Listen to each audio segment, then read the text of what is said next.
குருமாறன் சிவாவை அழைத்துச் செல்ல பாறையின் மறுபுறம் காற்று வேகமாக வீசி செடிகள் விலகி பாறையில் ருத்ரன் இங்கே உறங்கிக் கொண்டிருக்கிறான் என்ற கல்வெட்டு தெரிந்தது. குருமாறன் சிவாவை பரத்வாஜ முனிவரின் ஆசிரமத்துக்கு அழைத்துச் சென்றான். இருவரும் ஆசிரம வாசலை அடைந்து உள்ளே சென்றனர். அங்கே பரத்வாஜ முனிவர் பூஜைக்காக மலர்களை பறித்துக் கொண்டிருந்தார். குருமாறன் சிவாவை அங்கேயே நிற்க வைத்துவிட்டு பரத்வாஜ முனிவரின் அருகே சென்றான்.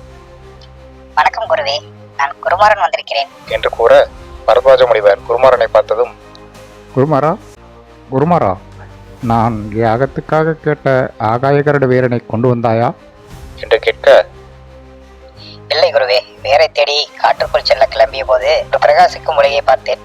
அந்த திசையை நோக்கி பயணித்து ஒரு வீரனை கண்டேன்.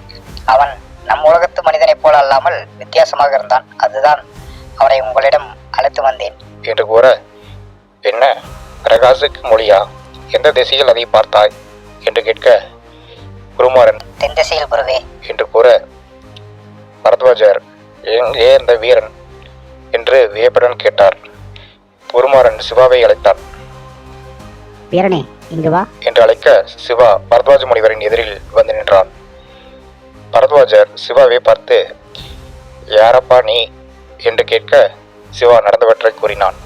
அதை கேட்டுக்கொண்டிருந்த பரத்வாஜ முனிவரின் கண்ணில் சிவா வைத்திருந்த போர்வாள் பட, இந்த வாள் உனக்கு எப்படி கிடைத்தது என்று ஆச்சரியமாக கேட்டார். ஐயா, இந்த வாள் நான் அந்த மிருகத்துடன் சண்டை போடும்போது எதாச்சியா என் கையில் கிடைச்சது. இந்த வாளை வச்சுதான் நான் அந்த மிருகத்தை கொன்றேன் என்று சிவா கூற, மகனே, இந்த வாள் எங்கள் மன்னன் ருத்ரனுக்கு சொந்தமான வாள். சிவனின் நற்கருணையால் ருத்ரனுக்கு கிடைத்த வாள். ருத்ரனை தவிர வேறு யாரும் இந்த வாளை அசைத்து கூட பார்க்க முடியாது. அப்படி இருக்க நீ இதை தூக்கி இருக்கிறாய் என்றால் நிச்சயமாக நீ ருத்ரனின் ரத்தமாகத்தான் இருக்க வேண்டும் என்று கூற, ஐயா, நான் இங்கே எப்படி வந்தேனே எனக்கு தெரியாது. நான் சின்ன வயசுலேருந்தே ஒரு அனாத ஆசிரமத்தில் தான் வளர்ந்தேன். அங்கே தான் படித்து ஒரு விஞ்ஞானியாக ஆனேன். என் ஆராய்ச்சியின் சோதனை போது ஏற்பட்ட கோளாறுனால தான் நானே இங்கே வந்தேன். இங்கே எல்லாமே எனக்கு புதுசாக இருக்குது. அந்த விசித்திர மிருகம், அதை கொன்ன உடனே எனக்கு கிடைச்ச இந்த தங்க கவசம், குருமாறன், எல்லாமே எனக்கு ஏதோ வேறு உலகம் நடப்பது போல் இருக்குதுங்க ஐயா. தயவு செஞ்சு இங்கே என்ன நடக்குது, நான் எப்படி என் வீட்டுக்கு போகிறது என்று சொல்லுங்கள் ஐயா என்று சிவா கேட்க, பரத்வாஜ முனிவர் ஒரு நிமிடம் தியானித்து விட்டு, சிவா, நீ இருப்பது குமரி கண்டம், உன் உலகத்தின் இணை பிரபஞ்சத்தின் ஒரு பகுதி என்று கூற, இணை பிரபஞ்சமா? அப்படின்னா என் ஆராய்ச்சி சக்ஸஸ் ஆயிடுச்சா? உடனே நான் வீட்டுக்கு போகணும். என் கண்டுபிடிப்பை இந்த உலகத்துக்கே காட்ட வேண்டும் என்று சிவா சந்தோஷத்தில் கூற, சிவா, நீ வந்தது தற்செயல் இல்லை, விதி. தவிர நீ யாரும் இல்லை, அனாதியும் இல்லை. நீ தான் ருத்ரனின் வாரிசு. ருத்ரன் மகாசுர வில்லாளனோட சண்டையிட்ட கடைசி நாளின் முன்பு தன் தம்பியின் துரோகத்தால் உன் அன்னையை இழந்தான். பிறந்த 6 மாதமான உன்னை யாருக்கும் தெரியாமல் ஒரு இணை பிரபஞ்சத்தில் விட்டு வந்ததாக தன் இறுதி நொடி என்னிடம் கூறினான்.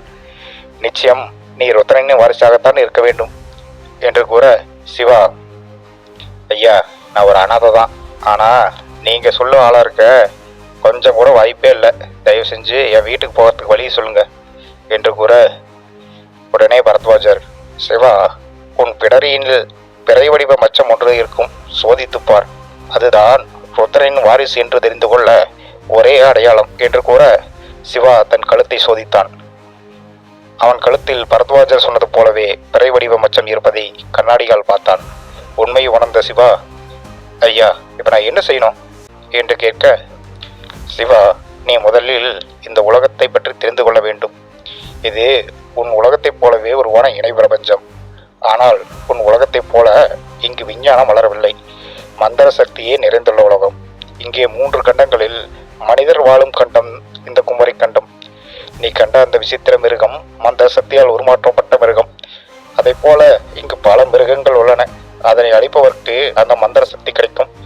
அந்த சக்தி ஒவ்வொரு மிருகத்துக்கும் வேறுபடும். அவ்வாறே உனக்கு இந்த தங்க கவசம் கிடைத்தது. இன்னும் சில மிருகத்தை அழித்தால் பஞ்சபூதங்களின் சக்தியும் கிடைக்கும். அந்த பஞ்சபூதங்களின் சக்தியை முழுமையாக பெற்றவர்களில் ஒருவர் உன் தந்தை ருத்ரன், இன்னொருவன் மகிஷாமுக வல்லவன். ருத்ரன் மக்களிடையே பேரன்பு கொண்டவன். ஆனால் மகிஷாமுக வல்லவன் உலகத்தை அடக்கி ஆளும் கெட்ட குணத்தால் துர்தேவதைகளை வணங்கி மகிஷ உருவம் பெற்று உன் தந்தைக்கு எதிராக போர் புரிந்தான். ஆனாலும் தெய்வீக சக்தி பொருந்திய சிவபெருமானின் வாளின் சக்தியால் வல்லவனை தோற்கடித்தான் ருத்ரன். ஆனால் செல்வத்தின் மீது பேராசை கொண்ட உன் சித்தப்பா கார்கோடகனால் வஞ்சகமாக உன் தந்தை வீழ்த்தப்பட்டான். கார்கோடகனின் நயவஞ்சகம் உணர்ந்துதான் உன் அன்னை இறந்த பின்பு உன்னை ருத்ரன் இணைபெற பட்சத்தில் யாருக்கும் தெரியாமல் இருக்க வேண்டும் என்று விட்டு வந்தான் என்று ருத்ரனை பற்றி கதையை சிவாவிடம் கூறினார் பரத்வாஜர். தன் தந்தை நயவஞ்சகத்தால் வீழ்த்தப்பட்டதை உணர்ந்த சிவா தன் தந்தையை கொன்றவர்களை பழிவாங்க முடிவெடுத்தான். ஐயா, நீங்க சொல்லுங்க, இப்ப நான் என்ன செய்யணும் என்று சிவா கூற, சிவா, நீ இந்த உலகத்துக்கு தகுந்தது போல நீ மாறணும். என் பாடசாலையிலேயே தங்கி போர்க்கலைகளையும் மந்திர கலைகளையும் நீ கற்றுத்தேர வேண்டும். அதுவரை நீ யார் என்பது இங்கே யாருக்கும் தெரியக்கூடாது என்று பரத்வாஜர் கூறினார். சிவாவும் அதன்படியே பகலில் ஒரு பணியாளரைப் போல ஆசிரமத்தில் வேலைகளை செய்தும் இரவில் பரத்வாஜரிடம் போர்க்கலைகளையும் கற்று வந்தான்.